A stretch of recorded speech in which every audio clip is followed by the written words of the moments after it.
Hey everyone, Lori here with another session of Conversations with Courageous Cancer Warriors. Today I am super excited about our guest, Miss Carolyn Colleen.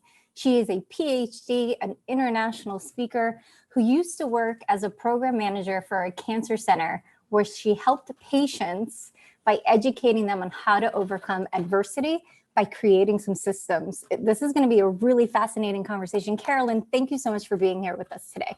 Thanks for having me, Lori. I'm excited to be here. I am so excited to have this conversation because, on the show, we like to represent everyone that's involved somehow, some way with supporting patients in their journey. And, when I saw what you are up to, I thought it was really, really fascinating. So do you want to talk to us a little bit about what you do? Yes, so I'm a systems gal.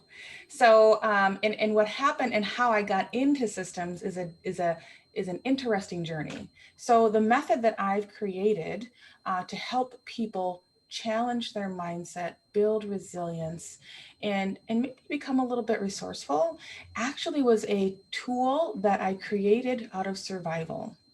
So, and I feel that people can resonate with this because we all have different places of survival. We all have different places of adversity. And truly, I created this system because I needed it myself. Yeah. And isn't that the truth? Isn't that always the way? right. Yeah. Right. And then I realized that I could help thousands of women and men in order to push through whatever is facing them at this particular moment. Now, an endearing friend said to me, and you've probably heard of this, one day at a time. Mm-hmm. When I was given that one day at a time, I thought there's no way I can get through a whole day. Yeah. I need something else. Yeah. Now, facing PTSD, I was struggling with situational depression. I was fearful. I was standing in line at the Salvation Army, fearful for my life, with nothing but my daughter and not knowing where our next meal would come from. Yeah. And in that space, fearful of what would be next, that uncertainty, which is just completely immobilizing, I needed to be able to move forward. And so when I thought about it, I realized that I could break it down to 5 minutes. I could do something that either I didn't want to do, that I felt immobilized and able to do, or paralyzed and able to do for 5 minutes. And that's exactly what I did. Right. That's where my method came, my BFF method. It came through taking a deep breath, just taking that deep breath to bring you present. Mm-hmm. And then focusing on one thing. So F for focus, focusing on one thing that you need to do right now for 5 minutes. And then the last F is fierce action. And the reason I say fierce is because there are emotions that we have that our fight or flight mechanism. So when we are hit with an emotion, we're hit with news, we're hit with things that are adversities in our lives, we tap into our sympathetic nervous system, our fight or flight. Mm-hmm. And what happens is we can do or act in a way that serves us, and we can also act in a way that doesn't serve us. Right. And being aware of that, and what is that emotion, and using whatever that emotion is, whether it served you in the past or it hasn't, and taking fierce action is using that emotion as fuel to push you forward in a positive direction 5 minutes at a time. Yeah. And so, yes. And I'm sorry to interrupt, but that's incredible because we talk about it all the time on the show. And, I with my clients, when we're having one-on-ones or group sessions, right? Like we talk about it, it's like, there are just some days where you just need to take it a second at a time. So this is completely in line. Like, I love that you said to get present, breathe, focus, right? What's the second F again? Yes, B for breathe, F for focus, and F for fierce action. Mm-hmm. And it's so true because you're either,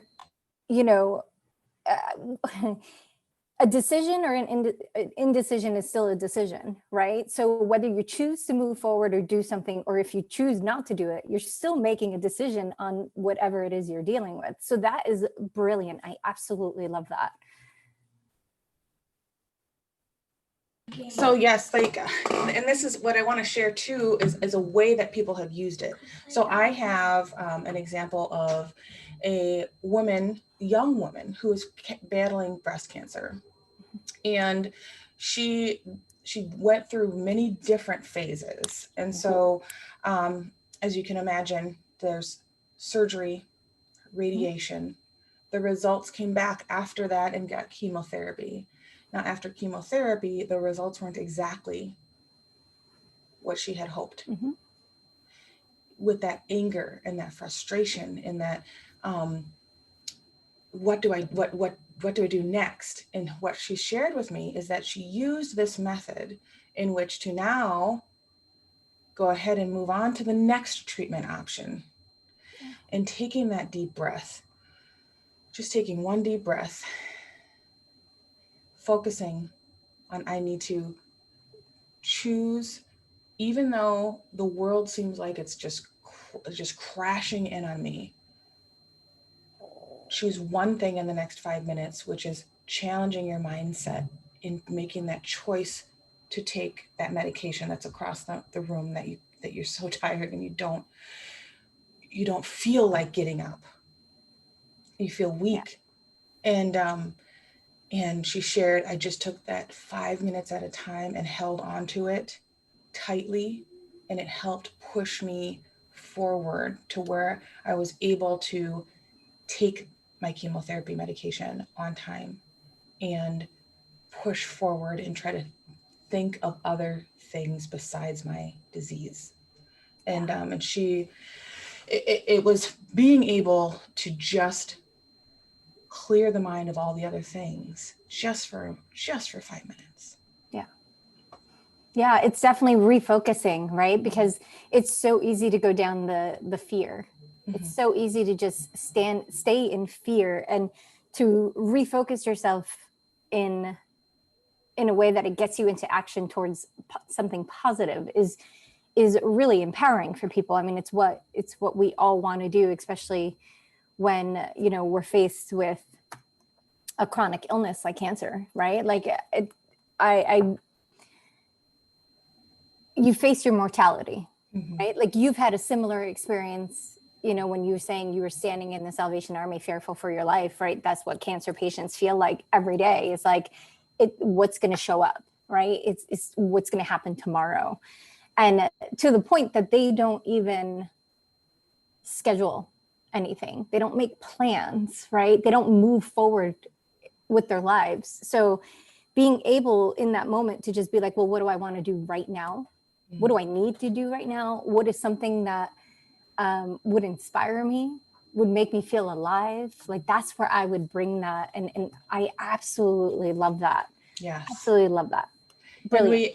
And I have also just examples of, one example that comes to mind is a survivor who was dealing with the what if. Okay, great.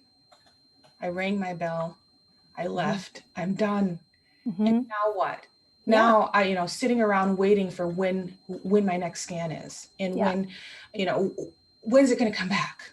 Yeah. And releasing that mindset, and trying to be able to look to the future.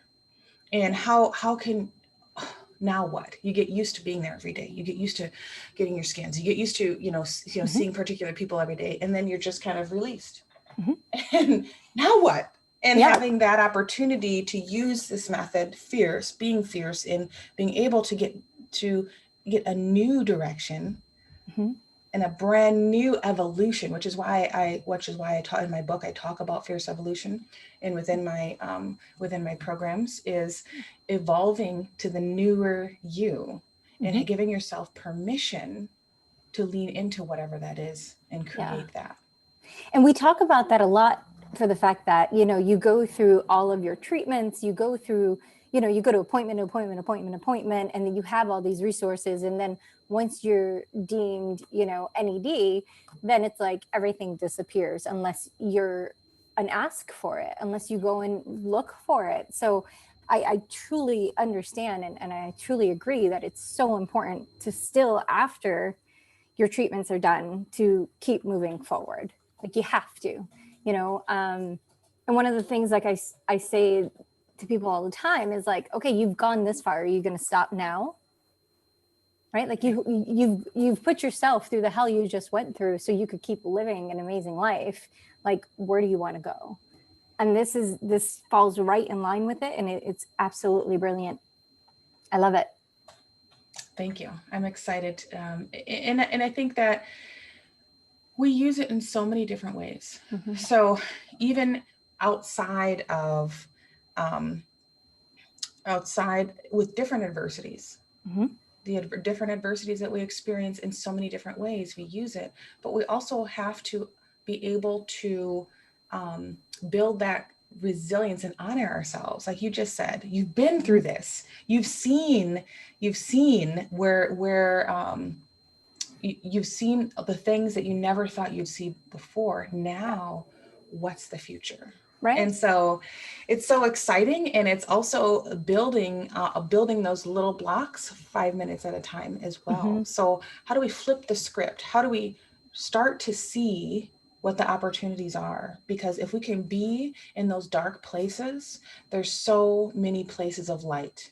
Mm-hmm. So being able to move toward that and build that resilience. And we do this every single day, and honoring what that is. Like, for example, I have an example of like, thinking about it. Like when you decided to move out for the first time of your house and you got an apartment, or you decided to go to college or not go to college, you've used this before. So you take a moment to just pause, take a deep breath, focus, and then take action. So whether you decided to go to college, get an apartment, whatever those different changes are, even in like a job change, mm-hmm. for example, just like within the past year, people have had many different job change realities, right?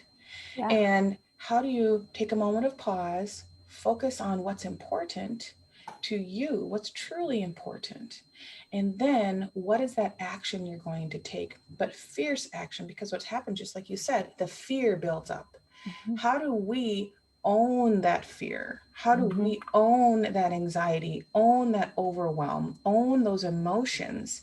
And whether those emotions are good or bad in the moment, they're emotions. We have to feel them, but we can also lean into using their power to do something that serves us. Because we can choose, again, to stay in bed, or we can choose to get up and do what we need to do in order to move forward. Very similar to like when we're making a tough decision, when mm-hmm. we are, like, for example, with COVID, even like having that decision of, okay, how am I going to figure out a way to make a positive twist on this? Yeah. Taking a deep breath, focusing on the goal of positivity, or how can I lighten someone else up today? And then taking that fear, honing onto it, and using it as fuel to push you in that positive direction. I'm going to turn off my social media. I'm going to drink a glass of water. I'm going to take a deep breath. I'm going to Zoom a yoga, so. Yeah, absolutely. Yeah. And that's the example that comes up for me is like, everybody hates exercising. Yes. Right. And I found myself this morning looking at the clock, like, oh my goodness, how much longer? And I told myself, okay, you can get through this. Like, you could do anything for 15 minutes, right? You could do anything for 5 minutes. And it's one of those things that once you kind of like recognize that, you only have a set limited time, it takes away the anxiety, it takes away the pressure, it takes away the I don't want us, right? Because you're like, yes. Okay, it's only 5 minutes. Like, I can do this. Like, I can put my big girl pants on and we can make this happen. Exactly. Yeah. And that's why I love this conversation. I think it's so crucial. Now, you said that you've implemented this in different areas, even outside of the cancer center that you used to be involved with.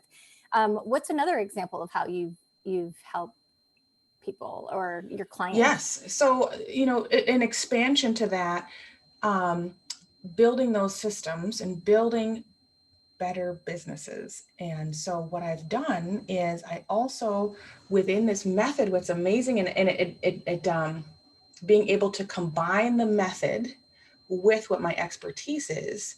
So I'm a business strategist and I'm a transformation life strategist, and being able to combine that. So taking, again, this method can be used in so many different ways. So particularly right now, women may be thinking, you know what? I need to think about a different career, or I need to think about a way that I can create more income, so that I don't have all my eggs in one basket. And this has come to light quite significantly since COVID. Absolutely. And Absolutely. so, yeah, right. And so, people are struggling, right. Yeah. And what can I do? And so that's been my expertise, is being able to help women with within my 6-week program. It's an intensive program that I teach women how to ignite their ferocity and bring that out, how to take hold of that idea that you've had for a while, that idea of you want to write a book, or maybe you had an idea of a business, or maybe you already have a business. And how do you make a strategy with ferocity in order to create more income, create more streams of income, so that when one drops, you still have another one to back up on, or a few. And so that has been an amazing blessing, to be able to realize and combine 5 minutes at a time to actually long-term goals, and creating more stability and more income in order to be your next evolution of fierce. I love that. I absolutely love that. Now, how can people find you? They can find me at carolyncolleen.com. I have my new program, which is Fierce Academy. That's coming out in November, the end of November. And they can sign up there if they want to increase their income and explore other streams of income and ways to be fierce. Yeah, that's awesome. That's awesome. Thank you so much for this conversation. It's definitely needed. I'm definitely leaving with your BFF method of 5 minutes, right? Breathe, Yes. focus, fierce action. I love it. I think Your it's new fantastic. best friend. My new best friend. It's true. You're right. I love that.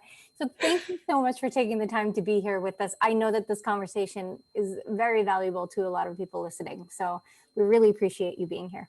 Thanks for having me.